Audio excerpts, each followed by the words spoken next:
Hello everybody, welcome to Magnet Brains. मैं हूं अनीशा, आपकी अपनी इंग्लिश एजुकेटर।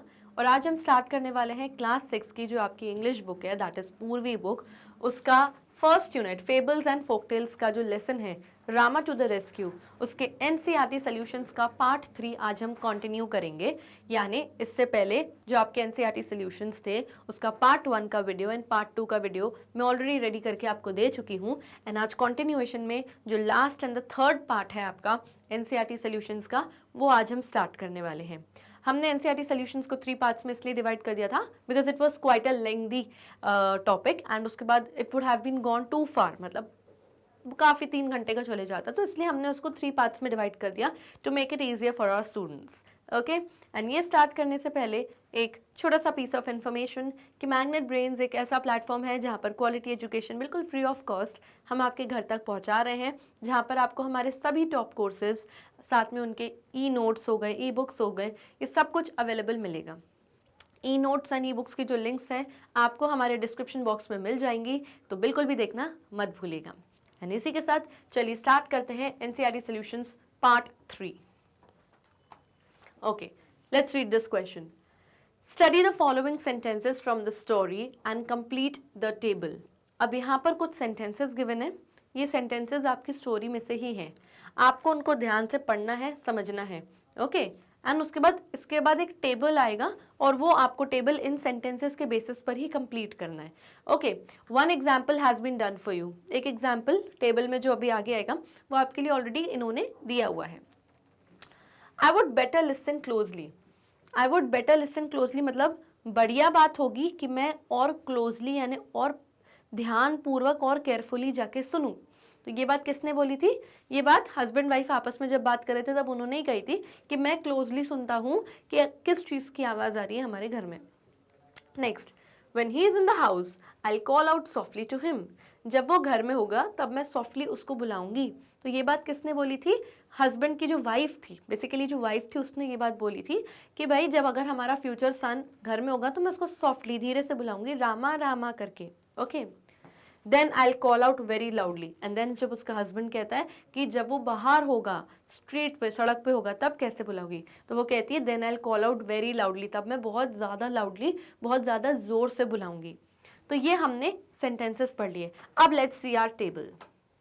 ओके, तो यही 3 सेंटेंसेस अभी हमने पढ़े थे।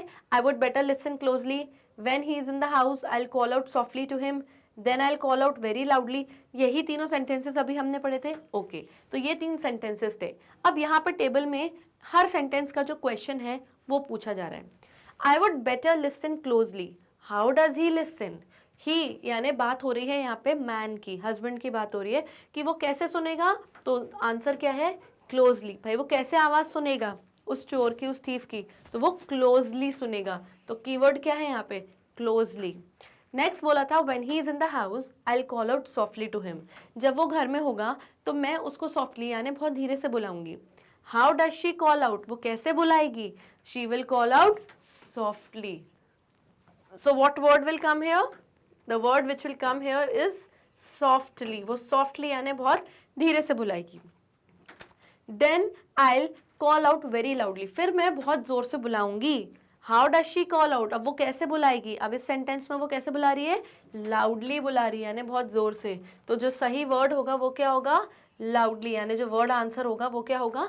लाउडली। तो बेसिकली इन सेंटेंसेस और इन क्वेश्चंस के थ्रू हमें ग्रामर का एक कॉन्सेप्ट समझाया जा रहा है यहाँ पे, जो कि है एडवर्ब्स। जो कि है एडवर्ब्स। अब एडवर्ब्स क्या होते हैं?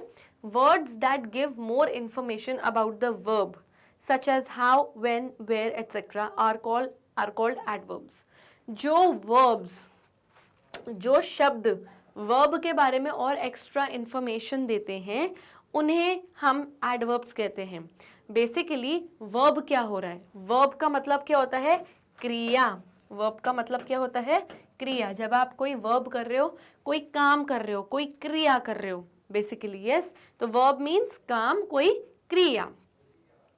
ओके, अब यहाँ पे बोला जा रहा है कि भाई लिसन कर रहे हूँ मैं, आई would better listen closely, listen कर रहे हो, तो वर्ब के बारे में और बताया जा रहा है कि कैसे, how.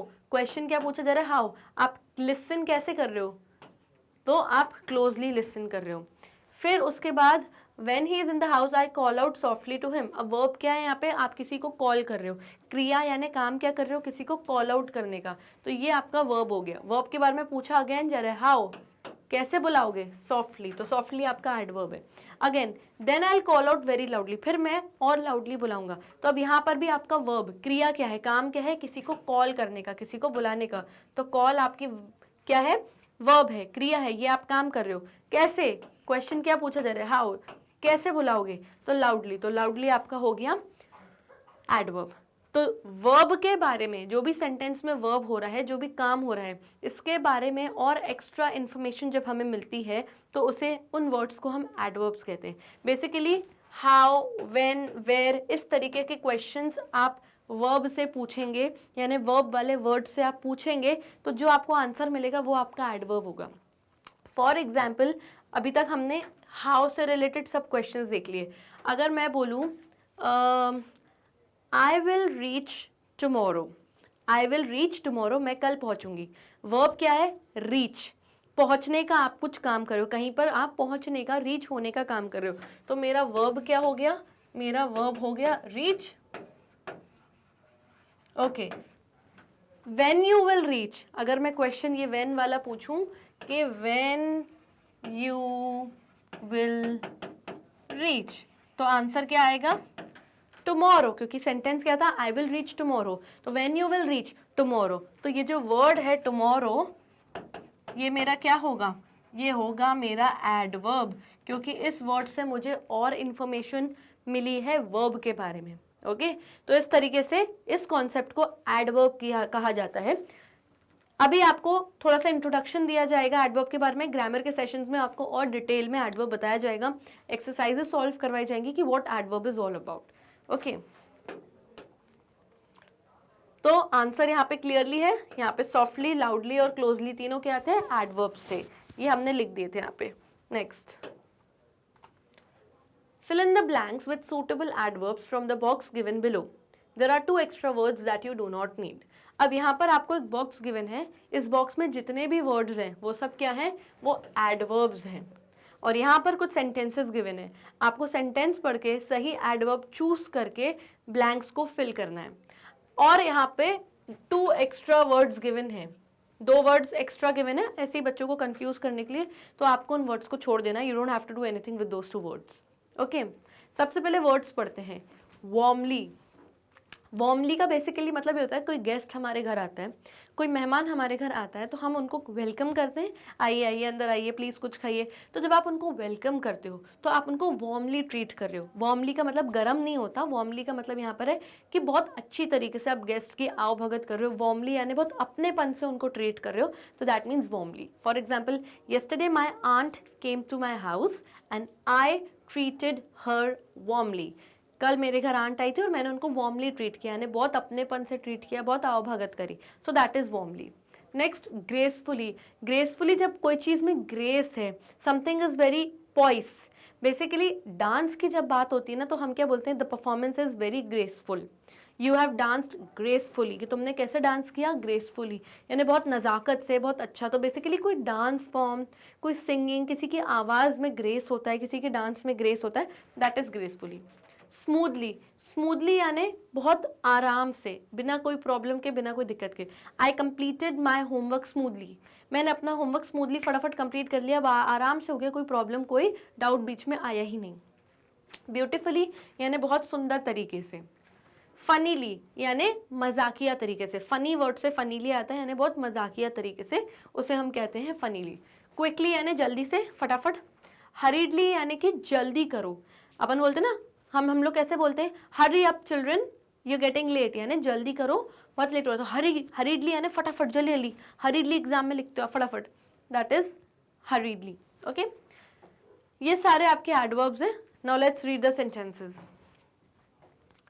He solved the mathematics problem dash, उसने मैथमेटिक्स की प्रॉब्लम डैश करी, यानी उसने मैथमेटिक्स की प्रॉब्लम कैसे सॉल्व करी, उसने क्विकली, फटाफट। जब कोई चीज़ फटाफट इंस्टेंटली होती है उसे हम क्विकली कहते हैं, मतलब चुटकियों में काम, क्विकली।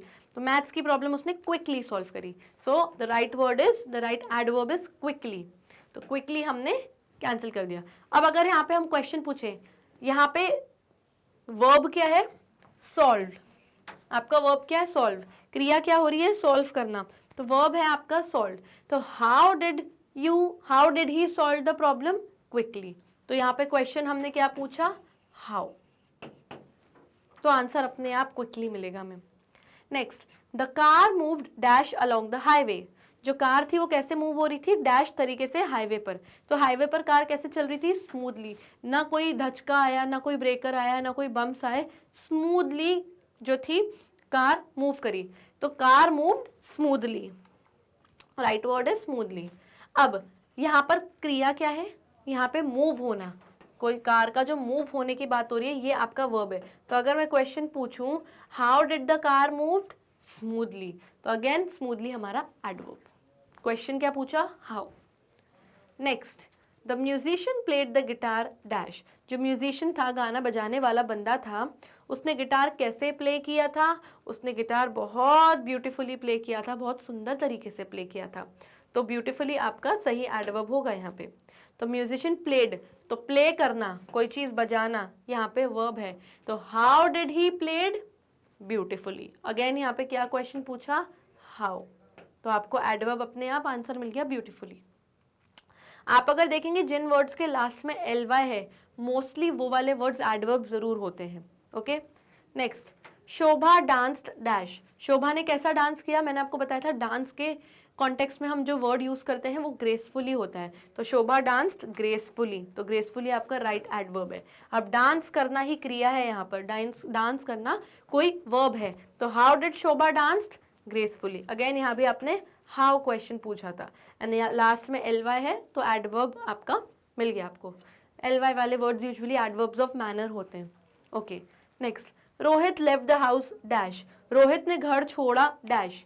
तो रोहित ने घर छोड़ा हरीडली, यानी फटाफट घर से मतलब घर से निकला। वो लेफ्ट मीन्स घर से निकला, क्योंकि इसको देर हो रही होगी। तो द राइट आंसर इज हरीडली, यानी जल्दी से, फटाफट। तो यहाँ पे लेफ्ट यानी छोड़ना, घर छोड़ना इज योर वर्ब। तो how did Rohit left the house? हरीडली। Again यहाँ भी आप क्वेश्चन पूछोगे हाउ, आपको अपने आप ly वाला अपना आंसर मिल जाएगा, जो कि एडवर्ब है, हरीडली। अब दो एक्स्ट्रा वर्ड्स कौन से हैं यहाँ पे? वार्मली और फनीली, दोनों एक्स्ट्रा वर्ड्स हैं। You don't have to do anything with these two words. ऐसे उन्होंने कंफ्यूज करने के लिए दिए हैं। Okay, let's move ahead. Okay, fill in the blanks with suitable adverbs from the box given below. There are two extra words that you do not need. अब ये दूसरा set of questions है। Again यहाँ पर भी एक box given है, जहाँ पर सारे क्या गिवन है? एडवर्ब्स गिवन है। और अब यहाँ पे सेंटेंसेस नहीं है, पूरा पैराग्राफ फॉर्म दिया है, पैराग्राफ दिया है। आपको पैराग्राफ पढ़ना है, और जहाँ जहाँ पैराग्राफ में ब्लैंक्स हैं वहाँ पे सही एडवर्ब चूज करके लिखना है। पिछले क्वेश्चन की तरह भी यहाँ पर भी आपको 2 एक्स्ट्रा वर्ड्स गिवन है, जिसका आपको कुछ नहीं करना है। तो सबसे पहले वर्ड्स पढ़ते हैं। ओके, ऑनेस्टली यानी सच्चाई से। जब आप ऑनेस्ट हो, सच्चे हो, तो सच्चाई से जब आप कोई काम करते हो तो आप ऑनेस्टली करते हो। ब्राइटली, जब आप अपन बोलते हैं ना, द सन शाइन्स ब्राइटली, बिल्कुल लाइट से, रोशनी से भरा हुआ है, ब्राइटनेस की जब हम बात होती है तो उसे हम ब्राइटली कहते हैं। एंग्रीली यानी गुस्से से। स्लोली यानी बहुत कम स्पीड में। पीसफुली यानी आराम से, बिना कोई टेंशन के, लाइफ में बहुत सुकून है, शांति है। टायरलेसली यानी बिना थके। फॉर एग्जाम्पल मैं बोलूँ I am teaching here since morning tirelessly, यानी मैं यहाँ पे सुबह से पढ़ा रही हूँ टायरलेसली, बिना थके। तो टायरलेसली मीन्स बिना थके हुए। स्वीटली यानी बहुत प्यारे तरीके से। Okay, now let's read the paragraph. Once upon a time in a small forest animals lived dash. एक बार की बात है, एक छोटे से फॉरेस्ट में, एक छोटे से जंगल में जो एनिमल्स थे वहाँ के, वो रहते थे डैश। तो रहना, लिव्ड इज वर्ब। तो हाउ, अगर क्वेश्चन पूछे अपन how did the animals lived, तो एनिमल्स लिव्ड पीसफुली, बहुत सुकून से, बहुत आराम से रहते होंगे। सो the right adverb is peacefully. तो इसको कैंसिल कर देते हैं क्योंकि वो हमने वहाँ फिल कर दिया है। Next, the wise old tortoise moved dash but always won the race against the proud rabbit. अब बोल रहे हैं, यहाँ पे बता रहे हैं कि जंगल में एक वाइज ओल्ड टॉर्टोइस रहता था। वाइज मीन्स बहुत समझदार, बूढ़ा, जिसको बहुत नॉलेज था, बहुत लाइफ के बहुत एक्सपीरियंसेस थे, एक ऐसा टॉर्टोइज रहता था। मूव्ड डैश, वो कैसे मूव करता था हम सबको पता है, टॉर्टोइज मूव्स स्लोली, तो मूव्ड स्लोली। अब मूव्ड यहाँ पे क्या है, ये वर्ब है, और अगर हम क्वेश्चन पूछें how did the tortoise moved slowly, अपने आप हमें आंसर मिल जाएगा। But always won the race, tortoise भले स्लोली मूव करता था, लेकिन हमेशा जो प्राउड रैबिट था ना, जो घमंडी रैबिट था, उससे हमेशा रेस में जीत जाता था। The ants worked dash, gathering food for the winter.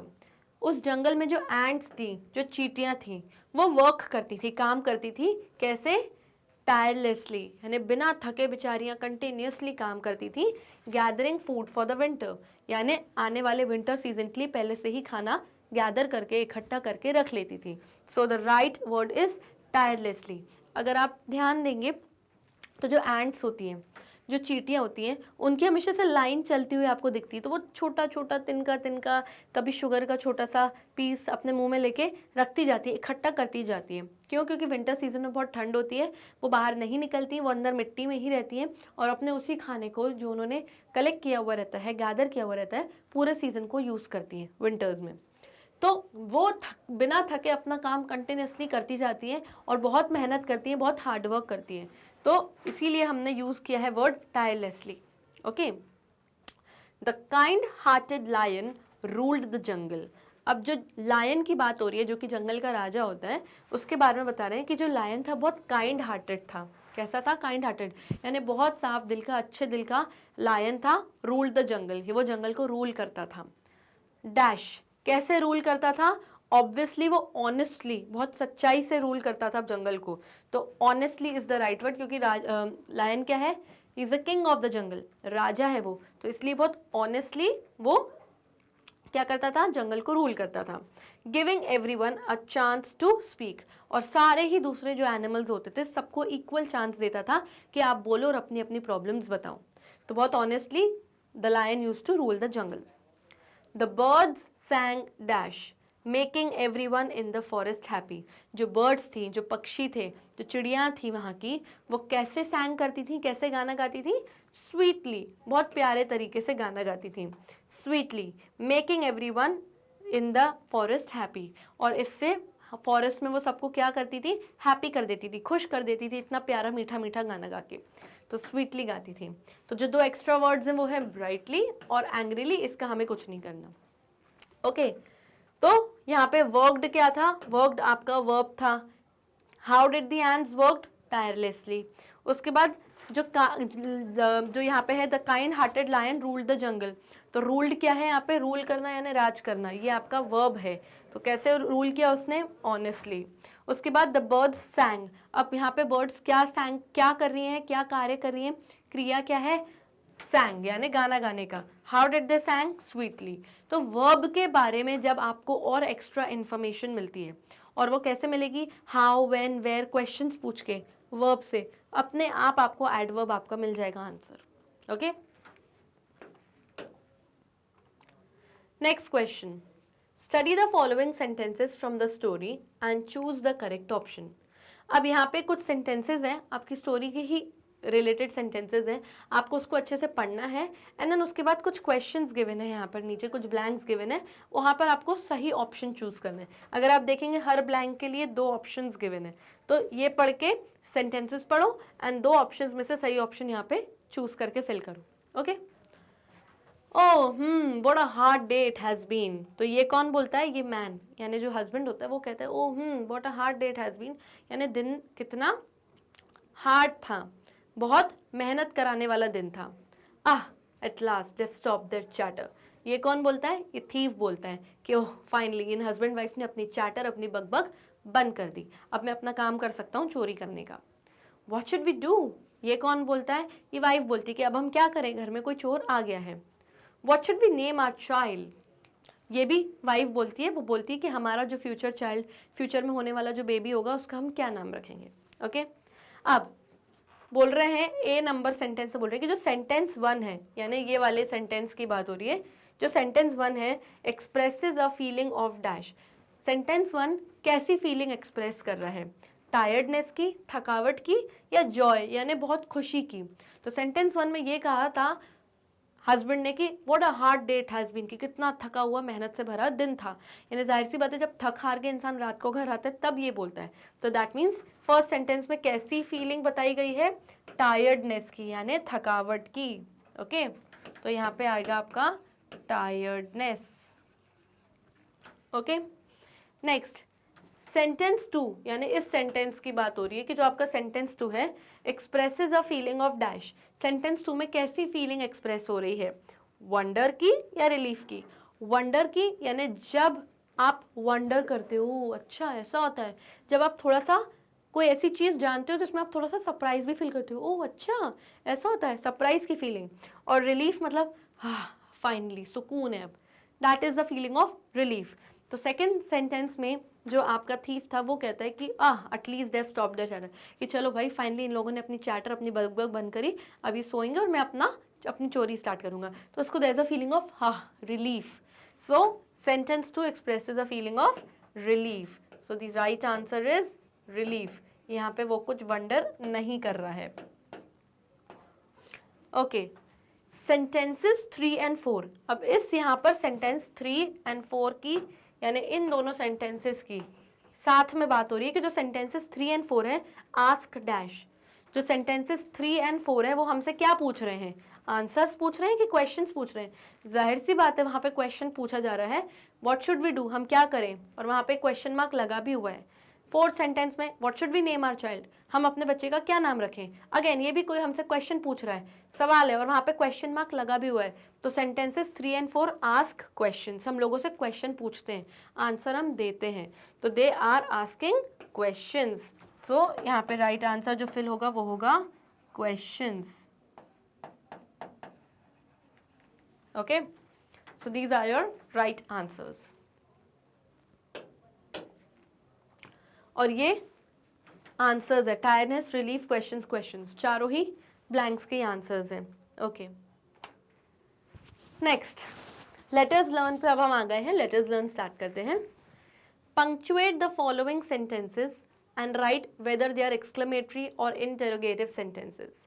अब यहाँ पर आपको 4 सेंटेंसेस गिवन है, इन चारों सेंटेंसेस को आपको पढ़ना है और उसको फिर पंक्चुएट करना है।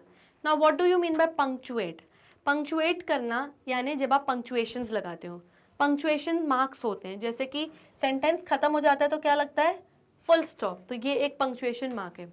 अगर सेंटेंस पढ़ते पढ़ते हमको थोड़ा थोड़ा पॉज लेना है, बीच में अगर आधे सेकंड के लिए रुकना है तो हम लगाते हैं इस तरीके से कॉमा। यस अगर सेंटेंस कोई क्वेश्चन है, सवाल पूछा जा रहा है, तो लास्ट में हम क्या लगाते हैं, क्वेश्चन मार्क। और अगर सेंटेंस में कोई फीलिंग एक्सप्रेस करी जा रही है, oh wow very good keep it up, alas we lost him, इस तरीके के जो फीलिंग्स आप एक्सप्रेस करते हो तो लास्ट में क्या लगाते हो, एक्सक्लेमेटरी मार्क, क्या लगाते हो। और इस तरीके से बहुत सारे पंक्चुएशन मार्क्स होते हैं जो आप ग्रामर में पढ़ेंगे। तो यहाँ पे आपको 4 सेंटेंसेस गिवन है, अगर आप देखेंगे इन चारों सेंटेंसेस में पंक्चुएशन मार्क्स नहीं है कहीं भी, सिर्फ यहाँ पर एक कॉमा दिया है, उसको छोड़कर कहीं भी पंक्चुएशन मार्क्स नहीं है। आपको सेंटेंस पढ़ना है, उसे पंक्चुएट करना है, और कैसे पंक्चुएट करना है, सिर्फ 2 पंक्चुएशन मार्क्स यूज करके, एक्सक्लेमेटरी या फिर इंटेरोगेटिव।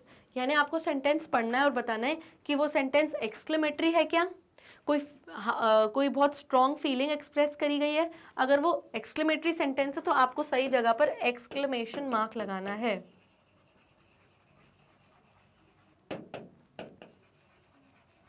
और अगर कोई पर्टिकुलर सेंटेंस कोई क्वेश्चन पूछा जा रहा है, कोई सवाल पूछा जा रहा है, दैट मीन्स वो इंटेरोगेटिव है और उसके लास्ट में आपको लगाना है क्वेश्चन मार्क। ओके तो एक्सक्लेमेटरी सेंटेंसेस वो होते हैं जिनमें एक्सक्लेमेशन मार्क होता है, और इंटेरोगेटिव सेंटेंसेस कौन से होते हैं, जो क्वेश्चंस वाले होते हैं, जिनमें कोई सवाल पूछा जाता है और वहां पे हम लास्ट में क्वेश्चन मार्क लगाते हैं। Very easy. Okay let's read the sentences. Wow what an intelligent man he is, wow ये इंसान, ये मैन कितना इंटेलिजेंट है, कितना होशियार है। अब इस सेंटेंस में कोई क्वेश्चन तो नहीं पूछ रहे हैं, दैट्स फॉर श्योर। कोई सवाल नहीं पूछा, बताया जा रहा है कि यार ये कितना इंटेलिजेंट मैन है, तो बहुत स्ट्रॉन्ग फीलिंग एक्सप्रेस की जा रही है कि सामने वाला लड़का मैन जो है बहुत इंटेलिजेंट है। दैट मीन्स ये क्या है, ये एक एक्सक्लेमेटरी सेंटेंस है, यानी यहाँ पे क्या लगेगा, एक्सक्लेमेशन मार्क लगेगा। ओके कहाँ लगेगा, कैसे लगेगा, वो सब हम देखेंगे। अभी तो हम सिर्फ ये देख रहे हैं कि कौन सा सेंटेंस एक्सप्लेनेशन है, एक्सक्लेमेशन है, या कौन सा सेंटेंस इंटेरोगेटिव है। अभी सिर्फ ये चेक करते हैं। तो यहाँ मैं ई लिख देती हूँ क्योंकि एक्सक्लेमेशन सेंटेंस है। Oh how big the hole is, oh ये होल कितना बड़ा है। यस तो यहाँ पे भी कोई सवाल तो नहीं पूछा जा रहा है। यस यहाँ पे एक, क्योंकि यहाँ पे क्या आ गया, जैसे वाव वर्ड हो गया, ओह वर्ड हो गया, ये सारे एक्सक्लेमेशन मार्क वाले सेंटेंसेस के कीवर्ड्स होते हैं। इस तरीके के अगर वर्ड्स आते हैं तो हम समझ जाएं कि यहाँ पर क्या है, ये एक्सक्लेमेशन वाला सेंटेंस है। Oh how big the hole is, oh ये होल कितना बड़ा है, some strong feeling is being expressed. तो ये भी आपका एक्सक्लेमेशन सेंटेंस है, यहाँ भी एक्सक्लेमेशन मार्क लगेगा। Next, do you like to read comic books, क्या तुम्हें कॉमिक बुक्स पढ़ना पसंद है। तो ये एक सिंपली इंटेरोगेटिव सेंटेंस है, क्योंकि यहाँ पे क्वेश्चन पूछा जा रहा है कि क्या तुम्हें कॉमिक बुक्स पढ़ना पसंद है। तो ये इंटेरोगेटिव सेंटेंस है, इसलिए मैं यहाँ पे लिख दूंगी आई, क्योंकि और यहाँ पे क्या लगेगा, क्वेश्चन मार्क। कहाँ लगेगा, कैसे लगेगा, वो सब हम देखेंगे। अभी तो हम सिर्फ सेंटेंस को आइडेंटिफाई कर रहे हैं कि वेदर दे आर एक्सक्लेमेटरी और interrogative. Next, what is your favourite story, तुम्हारी फेवरेट स्टोरी कौन सी है। अगेन ये भी कोई क्वेश्चन पूछ रहा है, किसी से सवाल पूछ रहा है, तो इंटेरोगेटिव सेंटेंस हुआ ये, and I will right I for it. क्यों, क्योंकि यहाँ पर क्वेश्चन मार्क लगेगा। ओके अब वो बता रहे हैं कि एक्सक्लेमेशन और ये इंटेरोगेटिव होते क्या हैं। Sentences that express a strong feeling are called exclamatory sentences. वो सेंटेंस जिनमें कोई स्ट्रॉन्ग फीलिंग एक्सप्रेस हो रही होती है, जिसमें आप बोल रहे हो वाह, ओह, अलास, ऑसम, वेरी गुड, इस तरीके के जब स्ट्रॉन्ग फीलिंग्स आप एक्सप्रेस करते हो तो उन्हें हम एक्सक्लेमेटरी सेंटेंसेस कहते हैं, and they are marked by an exclamation mark. और इस तरीके के सेंटेंसेस में इस तरीके का ऐसा एक्सक्लेमेशन मार्क आता है। अगर आपने एक्सक्लेमेशन मार्क नहीं लगाया है किसी एक्सक्लेमेटरी सेंटेंस में तो आपके मार्क्स कट होंगे। ओके अब इंटेरोगेटिव क्या होता है, sentences that ask questions are called interrogative sentences. वो सेंटेंसेस जिनको पढ़ने के बाद हमें लगता है कि कोई क्वेश्चन पूछा जा रहा है, कोई सवाल पूछा जा रहा है, उन सेंटेंसेस को हम इंटेरोगेटिव सेंटेंसेस कहते हैं। और उनके लास्ट में they are marked by a question mark, उनके लास्ट में इस तरीके से क्वेश्चन मार्क लगना कंपलसरी है। अगर आपने इंटेरोगेटिव सेंटेंस में लास्ट में क्वेश्चन मार्क नहीं लगाया तो मार्क्स कट हो जाएंगे। ओके तो अब तो हमें पता चल गया कि फर्स्ट टू सेंटेंसेस एक्सक्लेमेटरी है and last two are interrogative. अब कहाँ कैसे मार्क लगेगा वो हम आगे इस स्लाइड पर देखते हैं। ओके फर्स्ट सेंटेंस देखते हैं, वाओ, ये कॉमा पहले से ही क्वेश्चन में गिवन था, what an intelligent man he is, ये कितना इंटेलिजेंट मैन है, सो एक्सक्लेमेशन मार्क, एंड बता दिया हमने ब्रैकेट में कि ये एक एक्सक्लेमेटरी सेंटेंस है। Next, oh how big the hole is. अब अगेन ओह, ये वो वर्ड आ गया है जो यूजुअली एक्सक्लेमेटरी सेंटेंसेस में होते हैं, तो कॉमा लगाया, how big the hole is, the hole is so much big. Yes ये कोई वंडर करने वाली, एक स्ट्रॉन्ग फीलिंग एक्सप्रेस करने वाला बात है, तो यहाँ पर हमने एक्सक्लेमेटरी मार्क लगा दिया, and in the bracket we mention that this is an exclamatory sentence. Next, do you like to read comic books, क्या तुम्हें कॉमिक बुक्स पढ़ना पसंद है। ये एक सवाल है, किसी से कोई क्वेश्चन पूछ रहा है, दैट मीन्स एक इंटेरोगेटिव सेंटेंस है, एंड यहाँ पे लास्ट में क्या लग जाएगा, क्वेश्चन मार्क। अगर यहाँ देखेंगे तो ये सब एक्सक्लेमेटरी मार्क्स भी लगे हैं, एंड हमने ब्रैकेट में बता दिया interrogative sentence. Next, what is your favourite story, तुम्हारी फेवरेट स्टोरी कौन सी है। अगेन कोई किसी से सवाल पूछ रहा है, तो ये इंटेरोगेटिव सेंटेंस है और इसीलिए इसके लास्ट में क्वेश्चन मार्क लगाया जाएगा, एंड ब्रैकेट में आपने बता भी दिया कि इंटेरोगेटिव सेंटेंस है। Okay I hope this topic is clear, let's move ahead. Let us listen पे बातें हैं।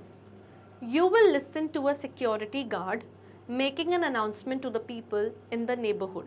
As you listen, fill in the blanks with only one word that you hear. Refer to page 38 for transcript.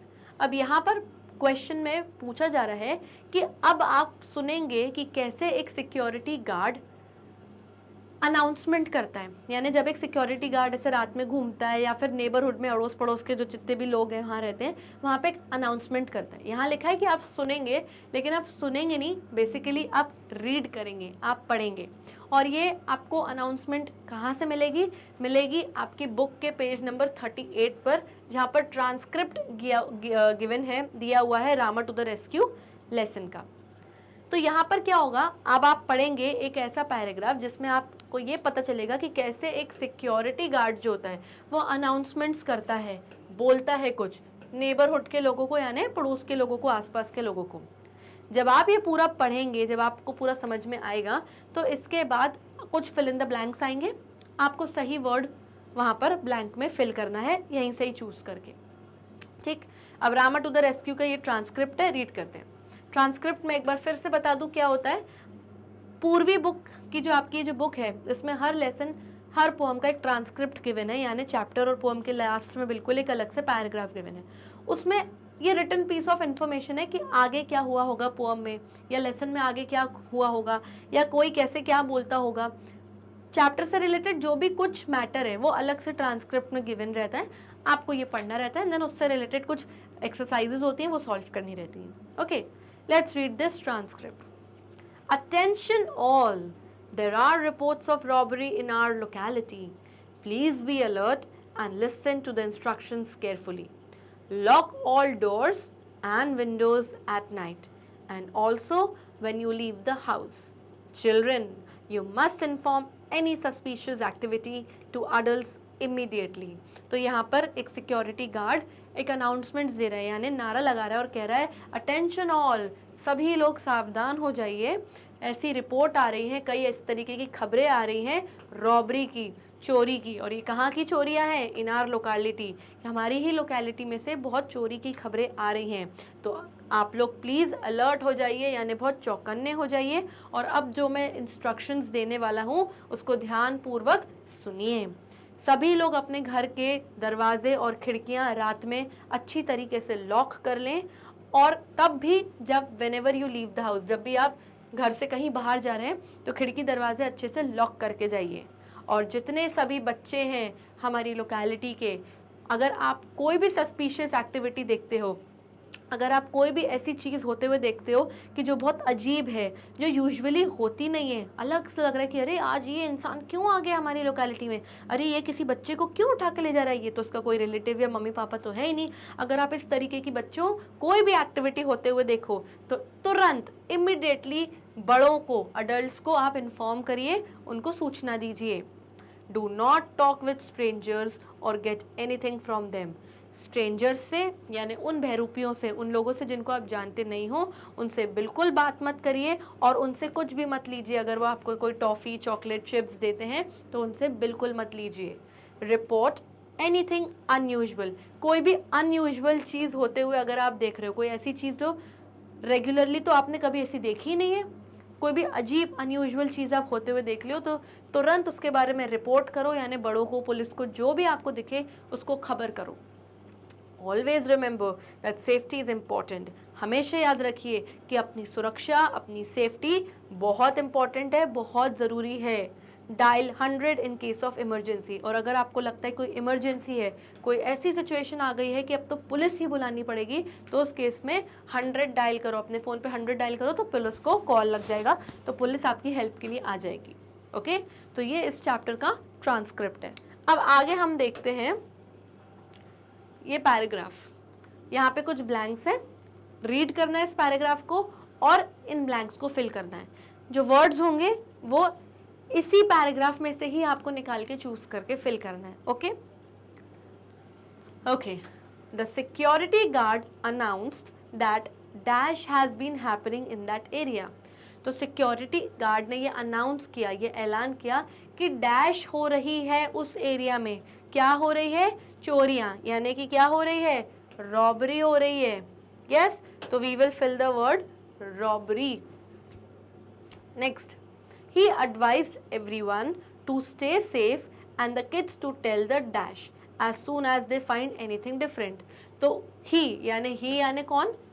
जो guard है, उसने ये advice किया, सबको सुझाव दिया सबको कि स्टे सेफ, कि सब लोग सुरक्षित रहिए। और किड्स यानी बच्चों से क्या बोला, टू टेल द डैश, कि बच्चों से क्या बोला कि डैश बता दो, क्या बता दो। जैसे ही बच्चों को कुछ डिफरेंट, कुछ सस्पिशियस, कुछ अजीब दिखे तो बच्चे डैश बता दो, क्या बता दो बच्चों, अडल्ट्स को बता दो। And the kids to tell the adults as soon as they find anything different. किसको बता दो, अडल्ट्स को, बड़ों को बता दो।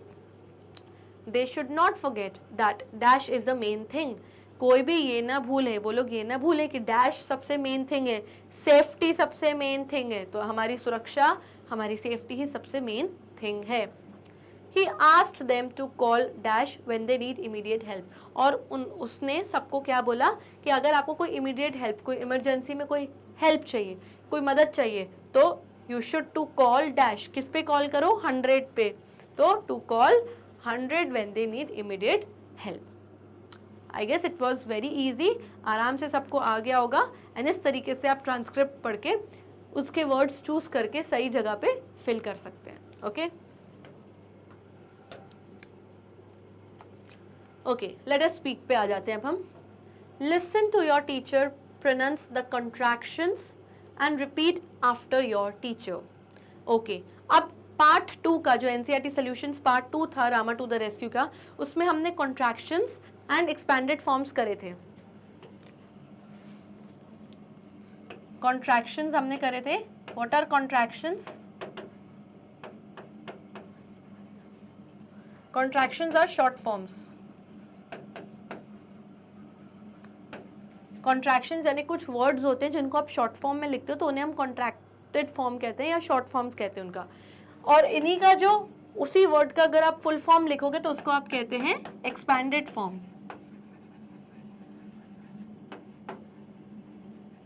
यानी full form basically.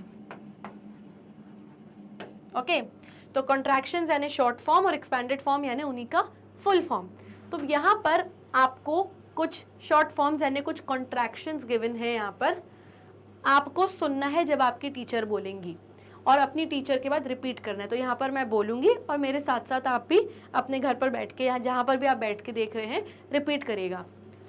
Oil, that's, it's, we'll, don't, they are, I am, you are, I had, we are, he is, what's। तो ये सब क्या है, कॉन्ट्रैक्शंस है यानी शॉर्ट फॉर्म्स है, यानी जरूर से इन शब्दों के कुछ फुल फॉर्म यानी एक्सपैंडेड फॉर्म्स भी होंगे। यस, अब हम कॉन्ट्रैक्शंस क्यों यूज करते हैं और कहाँ यूज करते हैं वो हम इस बॉक्स में पढ़ेंगे। We use contracted form of the verbs while speaking and expanded form of the verbs while writing। यानी जब हम बोलेंगे मुंह से तो हम शॉर्ट फॉर्म में ही बोलेंगे आइल, लेकिन जब हम लिखेंगे इनकी स्पेलिंग तो ये जो आइल है इसका एक्सपैंडेड फॉर्म क्या होगा, आई विल। यानी आई विल को शॉर्ट में उन्होंने आइल कर दिया, WI हटा के उसकी जगह ऊपर एक अपॉस्ट्रोफी लगा दिया है। यस, तो इस तरीके से हम करेंगे while speaking and while writing। Now speak these contractions clearly along with your teacher and classmates। अब यहाँ पर उन्होंने दूसरे contractions दिए हैं, ये भी आपको रिपीट करना है अपने टीचर के साथ। So I'll call out these words, आप मेरे साथ रिपीट करिएगा। Can't, won't, I've, wouldn't, shouldn't, didn't। ये भी आपके कुछ कॉन्ट्रैक्शंस हैं। Can't means can not, won't means won't, have means I have, wouldn't means would not, shouldn't means should not, didn't means did not. Okay, let's move ahead. Okay, तो यहाँ पे आपको सिर्फ रीड करना था और समझना था कॉन्ट्रैक्शंस एंड एक्सपैंडेड फॉर्म्स क्या होते हैं। अब discuss in pairs. Next A part का क्वेश्चन है, पढ़ते हैं। Why do you think it's important for people to keep their house and themselves safe? Tick the suitable reason।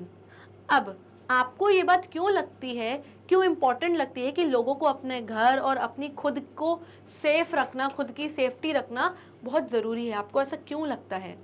और आपको अपने सही, जो यहाँ पे कुछ रीजंस गिवन है, अगर आपको सही रीज़न लगता है कि हाँ ये रीज़न ज़रूरी है खुद को या अपने घर की सेफ्टी रखने के लिए, तो उस पर आपको एक टिक मार्क करना है। और अगर आपको लगता है कि नहीं ये तो कोई रीज़न है ही नहीं खुद को और घर को सेफ करने के लिए, तो वहाँ पे क्रॉस लगा देना। Okay, let's read.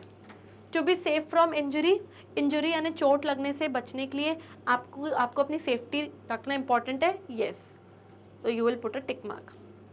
Next, to keep family members and pet safe, ताकि आपके परिवार के लोग, फैमिली मेंबर्स और आपके जो पेट्स हैं, घर में जो पालतू जानवर रखे हैं, कोई डॉग रखा है, कैट रखा है, ये सब, इनको सेफ रखने के लिए सेफ्टी इंपॉर्टेंट है, yes, tick mark. To stop accidents from happening, आप अपनी सेफ्टी इसलिए रखोगे और वो इसीलिए इंपॉर्टेंट है ताकि कोई एक्सीडेंट होने से बच जाए।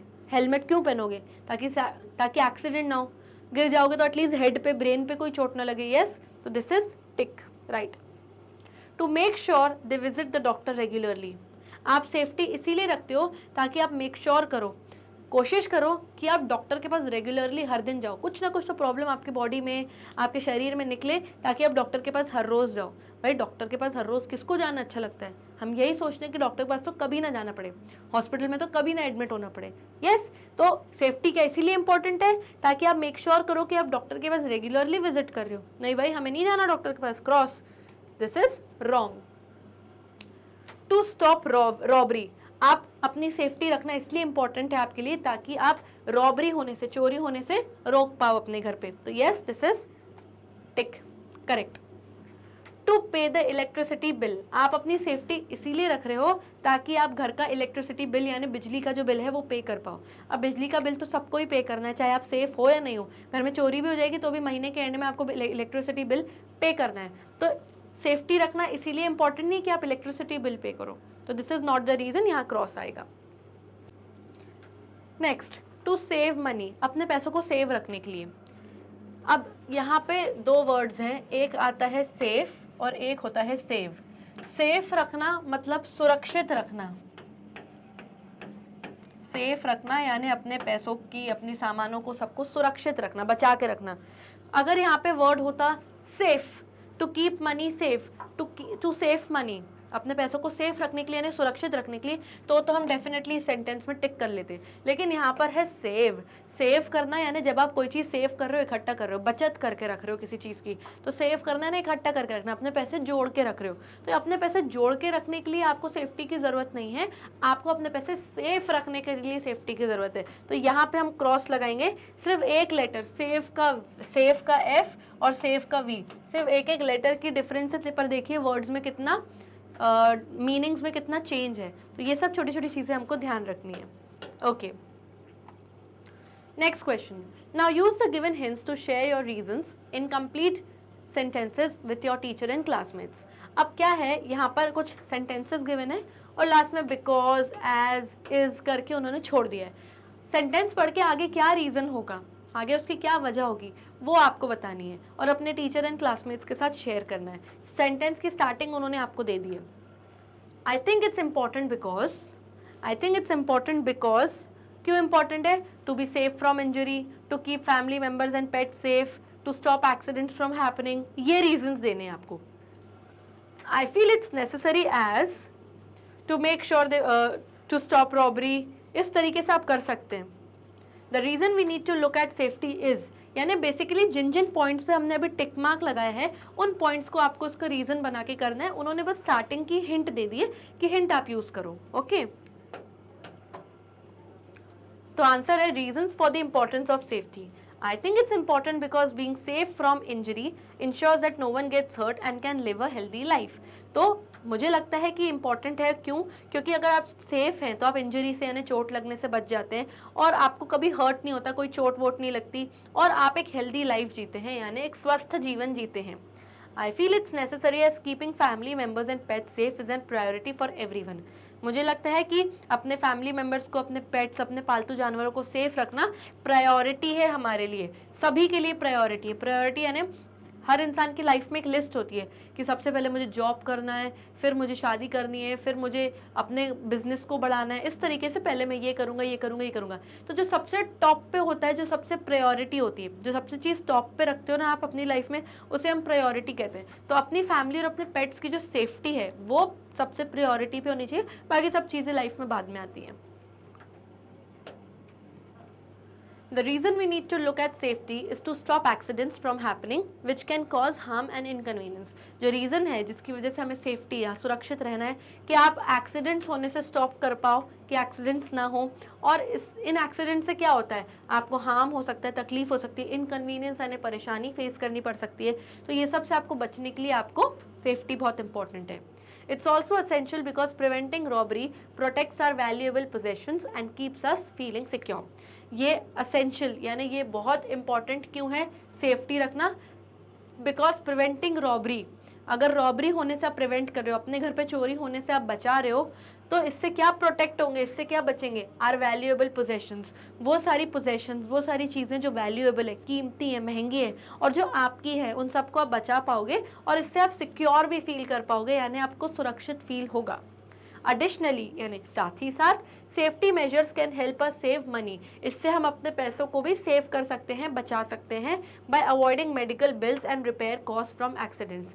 अपने मेडिकल बिल्स को बचा सकते हैं, रिपेयर का कोई चीज़ डैमेज हो गई है उसको रिपेयर कराने में जो कॉस्ट लग रहा है, जो पैसे लग रहा है एक्सीडेंट्स में, इन सब से हमको सेफ्टी मिल सकती है। इसीलिए ओवरऑल ये सारे रीजंस हमने बताए जिससे सुरक्षित रहना, सेफ्टी रखना बहुत इंपॉर्टेंट है।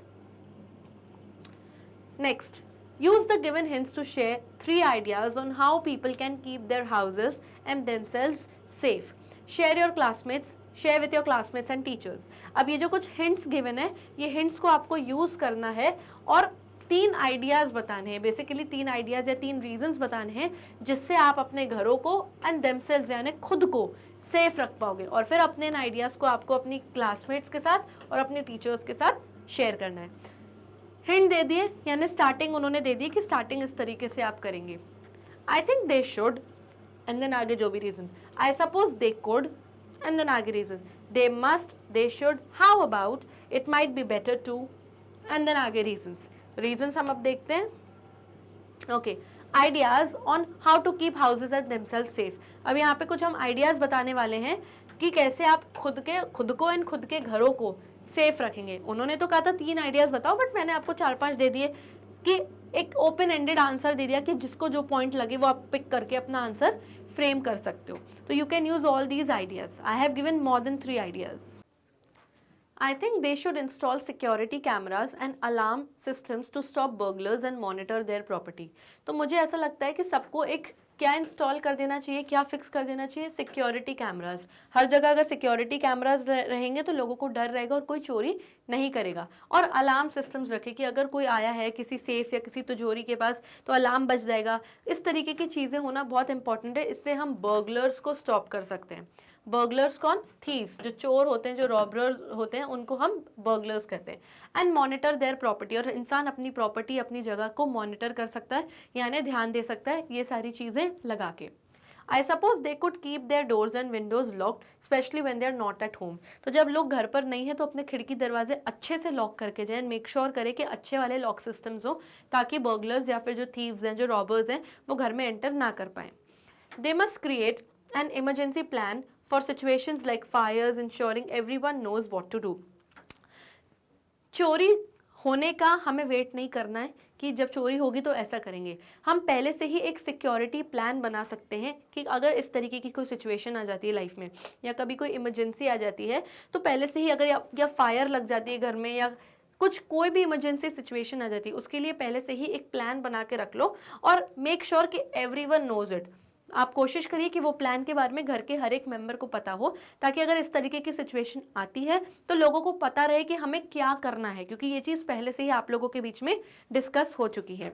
They should regularly check and maintain smoke detectors and fire extinguishers in the house. यानी घर में अगर आपके पास अगर आग से बचना है, अगर आपको फायर से बचना है तो आप चेक करते रहो घर में रेगुलरली और मेंटेन करो smoke detectors.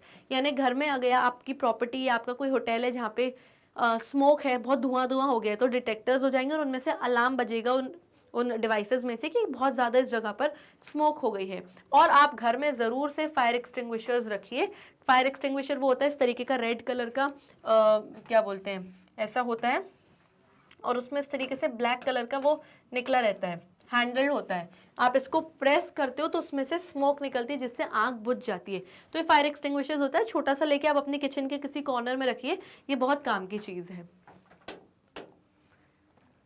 How about educating family members, especially children, about safety measures and emergency contacts? तो ये भी एक सवाल के तौर पे एक रीज़न दिया जा रहा है कि कैसा रहेगा अगर हम अपने घर के फैमिली जो मेंबर्स हैं, जो घर के परिवार के लोग हैं, स्पेशली जो बच्चे हैं घर में, उनको हम इमरजेंसी कॉन्टैक्ट्स के बारे में एडुकेट करें। यानी कि अगर कोई चोर आ जाता है, फायर लग जाती है, तो आपको कौन सा कॉन्टैक्ट करना है। जैसे बता दो कि चोर है, कोई प्रॉब्लम है तो पुलिस को डायल करना है तो 100 डायल करो, फायर ब्रिगेड पे लगाना है तो ये नंबर पे डायल करना है, एम्बुलेंस को बुलाना है तो 108 पे डायल करना है। ये सारे इमरजेंसी कॉन्टैक्ट नंबर्स के बारे में पहले से ही सबको आप इन्फॉर्म करके रखिए।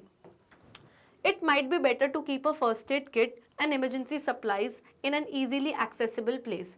आप कोशिश करिए कि आपके घर में पक्के से फर्स्ट एड किट हो। फर्स्ट एड किट यानी इस तरीके से एक ये बॉक्स होता है, यस, एंड उसके ऊपर ऐसे क्रॉस प्लस लगा रहता है, यानी मेडिकल बॉक्स रहता है। इस तरीके से ये एक बॉक्स रहता है, इस बॉक्स में ऐसे लॉक लगा रहता है। आप ओपन करोगे तो इसमें आपको जो बैंडेज होता है वो रहेगा, कोई किसी को प्रॉब्लम है, कुछ आयोडेक्स रहती है, छोटी छोटी चीज़ें कि अगर चोट लगी तो बैंडेज है, पट्टी है, ये बैंडेजेस हैं, ये सब चीज़ें रखी रहती हैं। तो आप कोशिश करो कि घर में एक फर्स्ट एड बॉक्स तो रहे ही रहे, इसमें डेटॉल वगैरह रहता है। तो अगर सडनली कोई इमरजेंसी सिचुएशन आती है तो जल्दी से आप फर्स्ट एड बॉक्स उठाओ और यूज़ कर सको उसको। एंड कोशिश करो कि किसी ऐसी प्लेस, घर में किसी ऐसी जगह पे रखो जो इजीली एक्सेसिबल हो। यानी कोई अगर सिचुएशन इमरजेंसी की आती है तो जल्दी से आपका हाथ उस जगह पर जाए, आपको पता है कि हाँ इस जगह पे वो बॉक्स रखा है, जल्दी लेके आओ, आपको सोचना या ढूंढना नहीं पड़े और आपका टाइम ना वेस्ट हो उस टाइम पर। यस, तो ये सारी चीज़ें आप कर सकते हो अपनी सेफ्टी रखने के लिए। Next question, let us right पे अब हम आ चुके हैं। The next day, the neighbor asked the man in the story about what had happened. As the man, tell the neighbor what had happened in your own words. Remember to include the following. Okay, अब यहाँ पे हमसे question पूछा गया है कि भाई अब वो जो हस्बैंड था और वाइफ था, उन्होंने रामा को बुला लिया, चोर को, रामा चोर को घर से ले गया और अब वो लोग सेफ हैं। अब अगले दिन क्या होता है? नेक्स्ट डे ये होता है कि एक पड़ोसी, एक नेबर उस मैन से पूछता है कि भाई रात में तुम्हारे घर क्या हो गया था। एज द मैन, अब आपको क्या प्रिटेंड करना है, क्या इमेजिन करना है कि आप वो मैन हो जिसके घर चोरी होने से बच गई। आप वो मैन हो और आप अपने वर्ड्स में, अपने ओन शब्दों में अपने नेबर को, अपने पड़ोसी को बताओगे कि भाई कल रात को हमारे घर पे क्या हुआ था। Remember to include the following, याद रखना कि आप ये सारे पॉइंट्स जरूर इंक्लूड करो कि when did this incident happen, कब हुआ था, रात में। वेयर, कहाँ हुआ था, हमारे घर के गाँव में। वॉट, हुआ क्या था, एक चोर आ गया था, पीछे से दीवार तोड़ के आ गया था। कैसे हुआ था, चोर दीवार तोड़ के अंदर आ गया था, हमारी बातें सुनने की कोशिश करता। क्यों हुआ था, क्योंकि वो चोरी करने चाहता था। तो ये सारे पॉइंट्स को आपको बिल्कुल नहीं भूलना है, यानी ये सारी पॉइंट्स जरूर रखने हैं आपको। You may begin this way, तो इन्होंने आपको एक बिगनिंग दे दी, एक शुरुआत दे दी कि इस तरीके से आप स्टार्ट करोगे एंड आगे पूरा कंटिन्यू एज अ मैन आप अपने नेबर को पूरा अपनी वर्ड्स में खुद बताओगे। ऐसे स्टार्ट करेंगे हम, बिगनिंग ये करेंगे। My wife and I were about to go to sleep last night when we heard someone, कि मेरी वाइफ और मैं, हम बस सोने ही जा रहे थे कल रात में और उसी वक्त we heard someone, हमने सुना कि कोई है और हमने सुना। इतना आपने बता दिया एंड इसके बाद उन्होंने डॉट डॉट्स लगा दिए, यानी इसके आगे आप खुद कंटिन्यू करेंगे and you will write. Let's see the answer. तो my wife and I were getting ready for bed when we heard a strange noise, हमने एक स्ट्रेंज नॉइज, एक अजीब सी आवाज़ सुनी अपने घर में। She whispered to me to be quiet and listen, तो मेरी वाइफ ने मुझे विस्पर किया, यानी मेरे कान में फुसफुसाहट करी कि भाई चुप रहो और सुनने की कोशिश करो कि ये अजीब सी आवाज़ क्या है। एंड वी बोथ फ्रोज, और हम दोनों फ्रोज हो गए, यानी हम दोनों तो मानो जैसे जम से गए, क्योंकि ऐसा लग रहा था हमारे घर में कोई घुसने की कोशिश कर रहा है। प्रिटेंडिंग टू स्लीप, और उस डर में हमने क्या प्रिटेंड किया, हमने क्या एक्टिंग करी कि हम सो रहे हैं। हम वैसे तो जाग रहे थे लेकिन हमने चोर के सामने ऐसी एक्टिंग करी, ऐसा प्रिटेंड किया कि हम लोग सो रहे हैं। Sure enough someone was try to break into our house, तो वो कहता है कि हम श्योर थे कि कोई हमारे घर में ब्रेक इन करने की कोशिश कर रहा है, यानी कोई घर तोड़ के घर में घुसने की कोशिश कर रहा था। I came up with a plan and whispered it to my wife, फिर वो कहता है मैन, फिर मेरे दिमाग में एक प्लान आया और उस प्लान को मैंने अपने वाइफ के कान में विस्पर किया, फुसफुसाहट करके धीरे से पूरा प्लान बताया. We started talking loudly about what to name our future child, calling around names like Rama. फिर वो कहता है कि हमने बात करना स्टार्ट करी और ऐसे बात करना स्टार्ट करी ताकि चोर हमारी बातें सुने. तो हमने प्लान के मुताबिक मैंने अपनी वाइफ से ये पूछा कि हम अपने फ्यूचर चाइल्ड यानी आने वाले समय में जो हमें चाइल्ड होगा उसका क्या नाम रखेंगे, और हम उनका नाम रामा रखेंगे. और फिर अलग अलग सिनेरियोज में बात कर रहे थे. यानी मैं अपनी वाइफ से पूछ रहा था कि अगर बच्चा घर में होगा तो तुम कैसे बुलाओगी, तो वो बोली मैं सॉफ्टली बुलाऊंगी, रामा रामा. अगर वो घर में नहीं होगा तो कैसे बुलाओगी, अगर बाहर यार्ड में आंगन में खेल रहा हो तो कैसे बुलाओगी. तो मेरी वाइफ ने मुझे रिप्लाई किया कि तब मैं थोड़ा और लाउडली रामा रामा ऐसे बुलाऊंगी. फिर मैंने अपनी वाइफ से पूछा कि अगर वो यार्ड में भी नहीं हुआ, बाहर दूर स्ट्रीट पे सड़क पे रहा, तो कैसे बुलाओगी अपने बच्चे को. तो मेरी वाइफ कहती है तब मैं सबसे ज़्यादा लाउडली रामा रामा करके मैं बुलाऊंगी. तो बेसिकली हम रामा अपने बच्चे के बारे में बात नहीं कर रहे थे, हम रामा को बुलाने की कोशिश कर रहे थे, जो कि हमारे विलेज का कोतवाल है, हमारे गांव का थानेदार है. The thief thought we were just chatting, but really we were trying to alert Rama, our village कोतवाल. तो thief उस टाइम पर ये सोच रहा था कि हम लोग तो बस चैटिंग कर रहे हैं, फालतू की बातें कर रहे हैं, चाटर कर रहे हैं, लेकिन असलियत में हम लोग कोशिश कर रहे थे कि हम रामा को अलर्ट कर पाएँ, चौकन्ना कर पाएँ, जो कि हमारे विलेज का कोतवाल है, थानेदार है, कि भाई हमारे यहाँ प्रॉब्लम है, प्लीज़ आओ एंड हमारी हेल्प करो. We kept mentioning रामा, हम कंटिन्यूसली रामा रामा बोलते रहे डिफरेंट सिनेरियोज में, अलग अलग सिचुएशंस में, इस उम्मीद में, इस होप में कि जो कोतवाल है, जो रामा है, वुड हियर अस, वो हमारी आवाज़ सुन लेगा, मदद के लिए हमारे पास आ जाएगा. एंड इट वर्कड, और ये हमारा प्लान वर्क कर गया, यानी काम कर गया. रामा ने सच में हमारी आवाज़ सुन ली थी. He showed up just in time to catch the thief red handed, और वो जस्ट इन टाइम यानी बस समझो उसी 1-2 मिनट के डिफरेंस में वो आ गया वहाँ पे और उसने थीफ को कैच कर लिया, पकड़ लिया. कैसे? रेड हैंडेड यानी रंगे हाथ. मतलब जब चोर बस चोरी करना स्टार्ट ही करने वाला था, उसी टाइम उसको गर्दन से पकड़ लिया कि अच्छा तुम घर में चोरी करने आए हो. मतलब चोर को झूठ बोलने का भी कोई मौका नहीं दिया. He was caught red handed. It was a close call, but thanks to our quick thinking. It was a close call. इस लाइन का मतलब क्या है? बहुत क्लोज कॉल था, यानी हम लोग मुसीबत के बिल्कुल ही पास थे, लेकिन धन्यवाद हो हमारी क्विक थिंकिंग का, धन्यवाद हो हमारी फास्ट थिंकिंग का. हमने जल्दी से प्लान बनाया और कोशिश करी, एंड थैंकफुली रामा ने हमारी आवाज़ सुन भी ली, तो हम बच गए. But it was a close call, यानी हमारे घर चोरी हो ही जाती, हम प्रॉब्लम में फंस ही जाते, बट बच गए.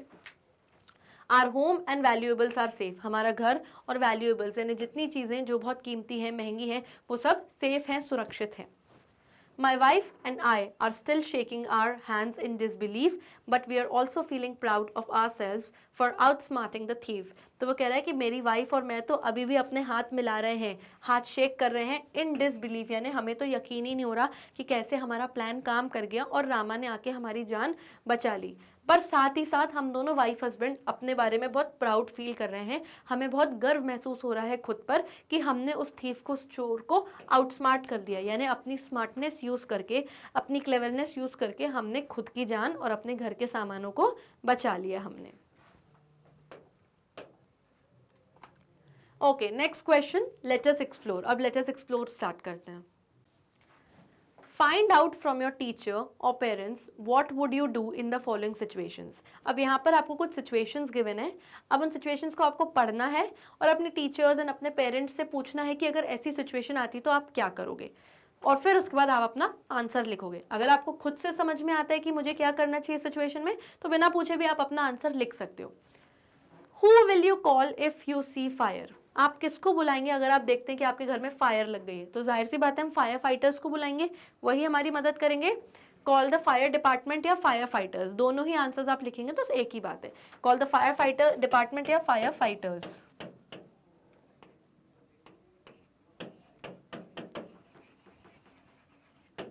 ये दोनों ही आप आंसर्स लिखेंगे तो सही है. Okay, next, you see someone getting hurt. अगर आप देखते हो कि किसी को हर्ट हो गया, किसी को कोई चोट लग गई है, तो तब आप किसको बुलाओगे. चोट लग गई तो जाहिर सी बात है हम डॉक्टर को बुलाएंगे उसी time. Yes, take him to a near by hospital. घर के पास ही अगर कोई हॉस्पिटल है, कोई डॉक्टर है, तो आप वहाँ पे उसको ले जाइए या डॉक्टर को ही बुलाएंगे. तो we can call a doctor, doctor को भी बुला सकते हैं और पास में को हॉस्पिटल है तो वहां भी ले जा सकते हैं, एक ही बात है, दोनों आंसर सही हैं। Next, you see a wounded animal, अगर आपको दिखता है कि कोई चोटिल जानवर है, कोई एनिमल है, उसको चोट लग गई, बेचारा रोड पे पड़ा है, तो क्या करोगे, उसको भी डॉक्टर के पास ले जाओगे। लेकिन एनिमल्स के जो डॉक्टर्स होते हैं वो अलग होते हैं, उन्हें हम कहते हैं वेटरिनेरियन। ओके, तो we can take that animal to the veterinarian और to the nearby animals hospital. Call या contact to a local animal control, जो लोकल एनिमल कंट्रोल्स होते हैं, जो इस तरीके के पालतू जानवरों की, एनिमल्स की मदद करते हैं, उनको कॉल करोगे, या किसी नियर बाय एनिमल शेल्टर पे ले जाओगे। एनिमल शेल्टर वो जगह होती है जहाँ एनिमल्स को पालन पोषण करते हैं, उनको रखते हैं, उनको खाना वाना खिलाते हैं, और अगर उनको चोट लगी तो उनकी तबीयत भी उनकी ठीक करने की कोशिश करते हैं, या वेटरिनेरियन के पास आप ले जाओ। सब आंसर्स आप अपने हिसाब से लिख सकते हो, सब सही है। यू सी समवन सस्पिशियस, अगर आप देखते हो कि कोई इंसान बहुत सस्पिशियस है, सस्पिशियस यानी बहुत अलग टाइप का इंसान है, इसको हम रोज नहीं देखते, ये कोई स्ट्रेंजर लग रहा है और इससे हमको लग रहा है कि कोई डेंजर पर्सन है, अगर इस तरीके के आप इंसान को देखते हो तो आप किसको बुलाओगे? Obviously you will call the police या कॉन्टैक्ट एन एडल्ट। उसी टाइम आप या तो पुलिस को बुलाओगे 100 नंबर पर डायल करके, या तो फिर किसी एडल्ट, किसी बड़े इंसान को कॉन्टैक्ट करोगे, बताओगे। Find out from your teacher or parents what would you do in the following situations. You find a lost child. अगर आपको कोई बच्चा मिलता है जो lost है, यानी खो गया है, अपने मम्मी पापा से गुम हो गया है, तो आप उस बच्चों को उसके पेरेंट्स तक पहुंचाओगे तो किसको बुलाओगे? जाहिर सी बात है, you will take him to a near by police station. आप उस बच्चे को घर के पास जो भी पुलिस स्टेशन है वहां ले जाओगे ताकि पुलिस उसके पेरेंट्स को ढूंढने में मदद कर पाए। यू गेट लॉस्ट, अगर कभी ऐसी सिचुएशन होती है कि व्हेन यू गेट लॉस्ट, आप खुद गुम जाते हो, तब आप क्या करोगे? तब भी आप पुलिस के पास जाओगे, अपना नंबर पुलिस को बताओगे, फ़ोन नंबर कॉन्टैक्ट करने की कोशिश करोगे, तो आप भी कहाँ जाओगे? आप भी पुलिस स्टेशन जाओगे और अपने पेरेंट्स को कॉन्टैक्ट करने की, कॉल करने की पुलिस आपकी कोशिश करेगी, हेल्प करेगी कि आपको आपके पेरेंट्स तक पहुँचा दे। So when you also get lost, please visit a police station. Okay, question खत्म। अब आते हैं हम लास्ट क्वेश्चन पे। Find the right path for the kotwal to catch the thief. यहाँ पर एक वो दिया हुआ है, यहाँ पे मेज गिवन है, यहाँ पे आप देखेंगे कोटवाल है यानी पुलिस है, गांव का थानेदार है, और यहाँ पे थीफ है। आपको रास्ता ढूंढना है एंड फाइनली कहाँ तक जाना है? थीफ तक, यानी पुलिस को आपको थीफ तक पहुंचाना है ताकि पुलिस थीफ को पकड़ ले। तो इस तरीके से मेज है, और जब ये सॉल्व हो जाएगी तो अब यहाँ से स्टार्ट करेंगे, इस तरीके से आप जाएंगे, इधर जाएंगे, ऐसे करके finally you will reach to the thief. तो पुलिस इस तरीके से रास्ता मैच करके थीफ तक पहुंचेगी। तो this was a small activity and with this we come to the end of this session. I hope आपको एनसीईआरटी सॉल्यूशंस बहुत अच्छे से समझ में आ गए होंगे। आप चाहें तो हमारे वीडियोस यूट्यूब पर भी देख सकते हैं, वहाँ ना मिले तो वेबसाइट पर जाइए विच इज़ magnetbrains.com।